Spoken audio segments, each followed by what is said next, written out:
कहानी की शुरुआत में हम एडम और उसकी वाइफ क्लेयर को उनके छोटे बेटे के साथ एक पुरस्कार जंगल में जाते हुए देखते हैं। ये लोग जंगल के बीचों बीच इराश नाम के गांव में जा रहे हैं। सरकार इस जंगल को काटना चाहती है, लेकिन वहाँ के लोग सरकार को ऐसा करने से रोक रहे थे। एडम एक बायोलॉजिस्ट है, इसलिए वो इतनी दूर जंगल में कुछ दरख्तों की रिसर्च के लिए आया था, ताकि ये पता लगाया जा सके कि सरकार को ये जंगल काटने से कोई फायदा होगा या नहीं। एडम अपनी वाइफ को घर छोड़कर अपने बेटे और डॉग के साथ जंगल में दरख्तों का सैंपल लेने चला जाता है। एडम जिस भी दरख्त को चेक कर रहा था उस पर क्रॉस का निशान लगा रहा था, ताकि उसे याद रहे कि इस दरख्त का वो सैंपल ले चुका है। इसी बीच एडम का डॉग भौंकते हुए घने जंगल के अंदर चला जाता है। एडम डॉग के पीछे जाता है, लेकिन वहाँ उसका डॉग कहीं नहीं था। तभी एडम को एक पुराना टूटा हुआ घर दिखाई देता है। एडम आहिस्ता आहिस्ता घर के अंदर जाता है। तभी उसे दीवार के अंदर चिपका हुआ एक मरा हिरण दिखाई देता है। एडम हिरण को देखकर काफी हैरान हो जाता है, क्योंकि हिरण की बॉडी से अजीब तरह का ब्लैक लिक्विड निकल रहा था। एडम उस लिक्विड का सैंपल अपने पास रख लेता है।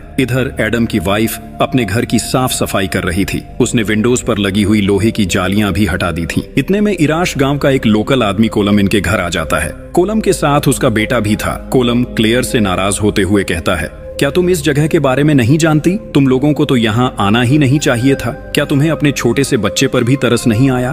क्लेयर को कोलम की बातें समझ नहीं आती, इसीलिए वो कोलम से कहती है, आप प्लीज इस वक्त यहाँ से चले जाओ। मेरे हस्बैंड अभी घर पर नहीं है। जब वो घर आएंगे तो आप उनसे बात कर लीजिएगा। इसके बाद कोलम बिना कुछ बोले वहाँ से चला जाता है। रात को एडम घर आया तो क्लेयर ने उसे कोलम की कही हुई बातें बताई। तब एडम क्लेयर को बताता है कि कोलम को हमारा यहाँ आना अच्छा नहीं लगा। वो सिर्फ हमें डरा रहा है कि हम यहाँ से चले जाएं, लेकिन जब तक मेरी रिसर्च पूरी नहीं होती हम लोग यहाँ से नहीं जाने वाले। खाना खाकर एडम अपने साथ लाया हुआ ब्लैक लिक्विड सैंपल चेक करने लगता है। तब उसे पता चलता है कि इस लिक्विड में मौजूद सेल्स अपने साथ वाले पार्टिकल्स को भी अपने साथ साथ ब्लैक सेल्स में बदल रहे हैं। अभी एडम इस पर रिसर्च कर ही रहा था। तभी क्लेयर आकर एडम को बताती है कि उनके बेटे के बेड पर कोई ब्लैक कलर का लिक्विड गिर रहा है। एडम तुरंत वहां देखने जाता है, लेकिन वहां किसी किस्म का कोई भी लिक्विड नहीं होता। इसके बाद दोनों अपने बेटे को आराम से सुला देते हैं। अब दोनों खाना बना रहे थे, तभी बेटे के रोने की आवाज सुनाई दी। दोनों भागकर ऊपर जाते हैं, लेकिन अंदर से किसी ने डोर लॉक किया हुआ था, इसलिए जल्दी से डोर खोलकर दोनों अंदर चले जाते हैं।